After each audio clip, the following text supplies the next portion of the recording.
En 2005, un macabro secreto salió a la luz.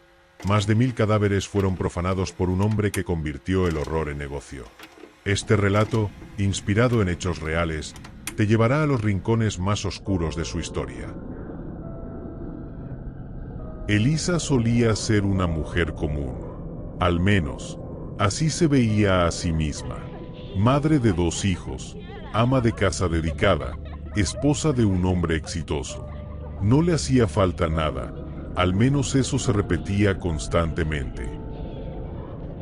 Michael siempre había sido la clase de hombre que se enorgullecía de proveer, de trabajar duro para que su familia tuviera todo lo que necesitaba. Lo admiraba por su dedicación, por su incansable esfuerzo en construir una familia perfecta. Pero todo cambió cuando Michael dejó la odontología. Él había perdido su licencia por problemas con las drogas. La adicción había sido un secreto bien guardado por mucho tiempo. Elisa lo había descubierto una vez, cuando encontró jeringas en su maletín de trabajo, pero Michael fue hábil en justificarlo como un tratamiento temporal para una lesión. Nunca profundizó más en el tema porque, en el fondo, confiaba en él. Era su esposo, el hombre con el que había compartido una vida y unos hijos. ¿Cómo no iba a confiar en él?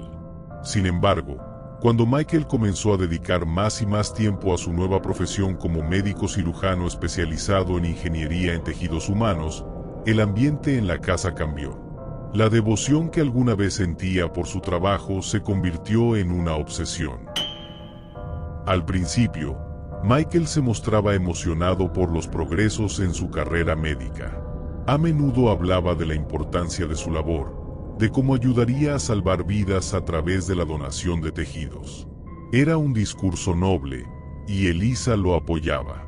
Pronto, las largas horas de trabajo comenzaron a extenderse más allá del día. Las llamadas telefónicas a horas intempestivas eran frecuentes. Él se iba a mitad de la noche, alegando emergencias médicas. Cada vez que le preguntaba por qué tenía que irse tan tarde, Michael respondía con una sonrisa y una caricia en la mejilla. Amor, hay mucha demanda. Gente enferma. Gente que necesita estos tejidos ahora mismo. Y ella, siempre queriendo creer en lo mejor de él, lo dejaba ir sin más preguntas. Pero esas escapadas nocturnas se volvían más extrañas cada vez. Luego estaban las manos. Michael siempre había sido impecable con su higiene. Desde que fue dentista siempre mantenía las manos pulcras, perfectamente cuidadas. Pero últimamente, sus manos eran diferentes. A menudo regresaba a casa con las uñas manchadas de tierra, con los dedos raspados y sucios. Ella le preguntaba en broma si había comenzado a hacer jardinería en el hospital, y él reía de manera nerviosa, cambiando rápidamente de tema.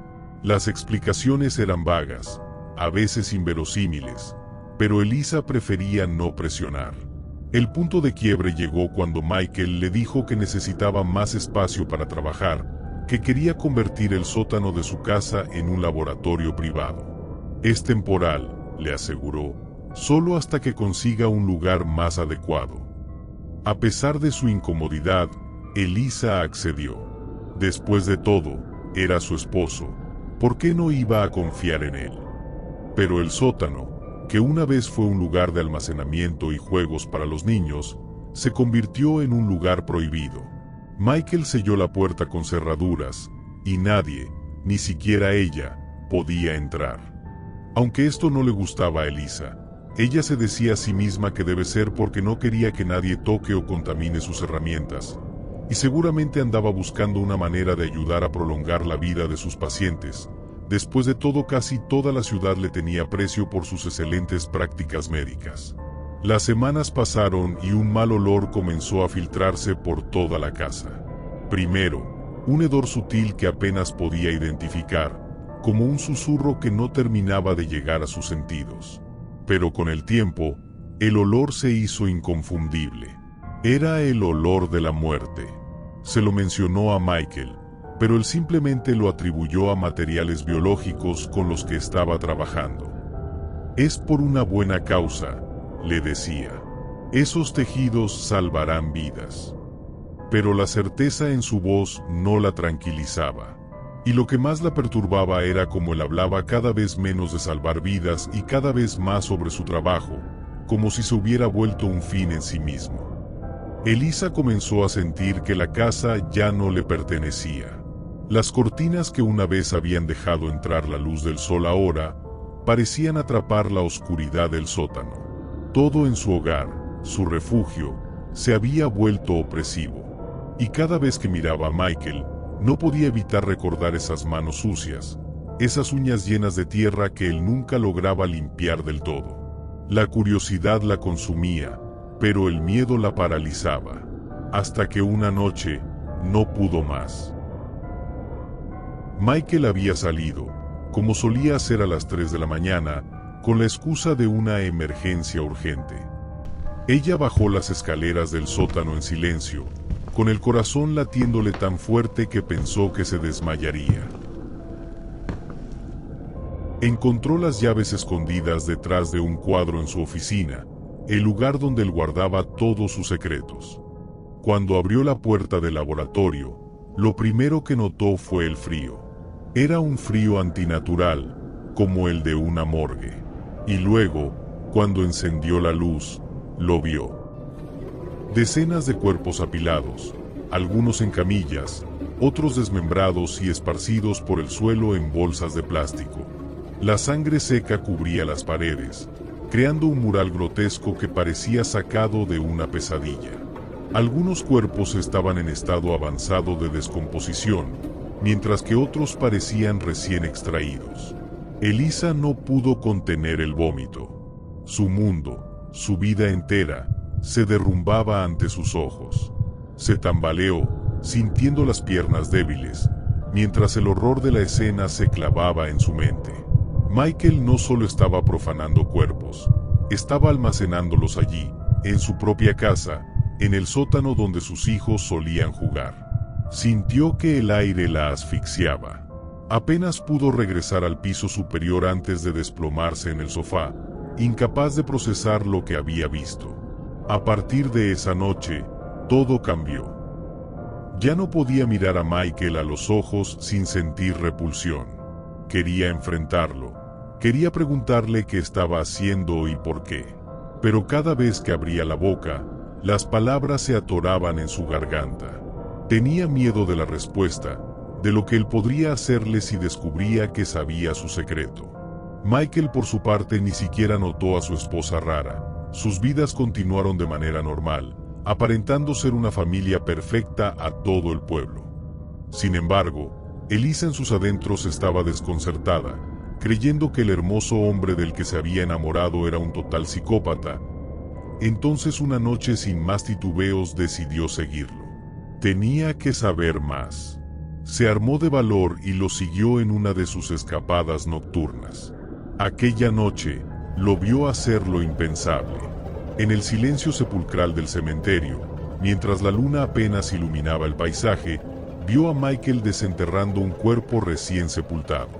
Trabajaba con una calma escalofriante, como si estuviera realizando una tarea rutinaria.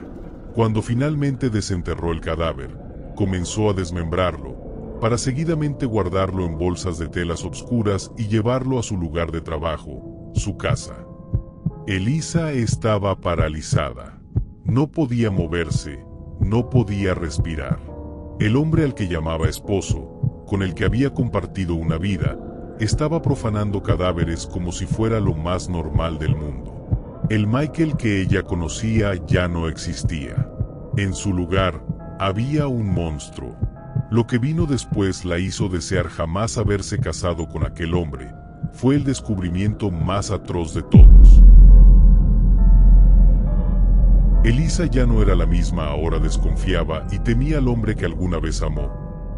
Se llenaba de preguntas que la comían viva y, sobre todo, ahora más que nunca andaba atenta a todo lo que Michael decía o hacía. Gracias a esto, aquel día que jamás olvidará descubrió lo impensable. Mientras preparaba la cena, sacó la carne que Michael había traído para la comida, como de costumbre. Mientras cortaba, notó algo raro en la textura. era demasiado fibrosa, casi como si no fuera de un animal. El olor también era inusual, ligeramente metálico. Continuó cortando, pero una sensación incómoda comenzó a apoderarse de ella. Algo no estaba bien. Decidió observar más de cerca un trozo de carne. Las fibras musculares eran extrañamente similares a algo que había visto antes, pero no en la cocina, en los libros de biología humana. Se detuvo de golpe. Era carne humana. Todo comenzó a tener sentido. Las veces que Michael hablaba de sus proveedores especiales, las explicaciones vagas sobre el origen de la carne y su sabor tan único. La náusea la invadió de inmediato, tirando el cuchillo al suelo. Corrió hacia el baño, pero ya no quedaba nada que vomitar. El horror la consumía desde dentro. Pensaba, todo este tiempo estaban comiendo carne humana. Ella y sus hijos habían estado comiendo los cuerpos que Michael profanaba. Elisa se sentía atrapada en un ciclo de terror. No solo había descubierto que su esposo profanaba cadáveres y los almacenaba en su casa, sino que la carne que comían en su hogar provenía de esos cuerpos. Durante días, cada vez que sentía hambre, su estómago se revolvía con la idea de que había estado comiendo carne humana, probablemente de personas que habían sido enterradas recientemente. El pensamiento la atormentaba sin descanso. Cada vez que veía a sus hijos morder un trozo de carne, se preguntaba cuántos cadáveres había usado para alimentar a su familia. El mero acto de comer se había convertido en un recordatorio macabro de la oscuridad que rodeaba su vida. Pero el miedo la mantenía en silencio. Temía que, si le enfrentaba, Michael se volvería contra ella. Sabía demasiado, y si él había llegado a hacer cosas tan atroces, ¿qué más podría hacerle a ella y a sus hijos si se interponía en su camino? Entonces, decidió esperar, soportar el horror un día más. Planeaba cómo escapar, cómo proteger a sus hijos, pero cada intento de planificar una huida se desmoronaba con la presencia imponente de Michael. Los rumores comenzaron a esparcirse en el vecindario. Algunas personas cercanas, pacientes que habían recibido trasplantes de tejidos, empezaban a presentar infecciones inexplicables. Las enfermedades eran inusuales, degenerativas, como si algo estuviera carcomiéndolos desde adentro. Las familias afectadas comenzaron a preguntarse si esos trasplantes, realizados con tejidos recolectados por la empresa de Michael, estaban de alguna manera contaminados. Una mujer que conocían desde años, que había sido operada casi recientemente, estaba cada vez más enferma.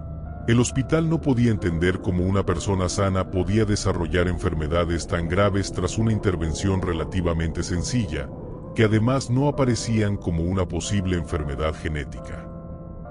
Elisa escuchaba los rumores, veía a las familias desesperadas, y aunque su corazón se encogía de miedo, permanecía callada. Cada noticia sobre un nuevo paciente infectado era una nueva piedra en su conciencia. Sabía que todo estaba relacionado con Michael, con esos cadáveres que había visto en su sótano, con las bolsas llenas de tejidos que extraía de cuerpos descompuestos. Sabía que el tiempo para escapar o denunciarlo se estaba agotando. Finalmente, no fue una denuncia la que llevó a la caída de Michael, sino la enfermedad de varios pacientes y la investigación posterior. El hospital donde los trasplantes se habían realizado comenzó a sospechar de la procedencia de los tejidos. Algunos de los médicos con los que Michael trabajaba, alarmados por la cantidad de casos extraños que surgían, comenzaron a levantar la voz. No pasó mucho tiempo antes de que las autoridades investigaran a fondo la empresa de Michael. Una mañana, mientras Elisa servía el desayuno a sus hijos, escuchó unos golpes fuertes en la puerta. Abrió y... fue justo lo que temía.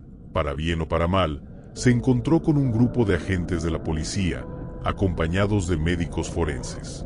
Sin previo aviso, irrumpieron en la casa, y ella supo que el fin había llegado. La imagen de Michael, sereno y frío, observando desde la cocina mientras los policías registraban el lugar, se le quedó grabada.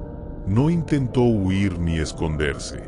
Se limitó a decir: hacía lo que tenía que hacer.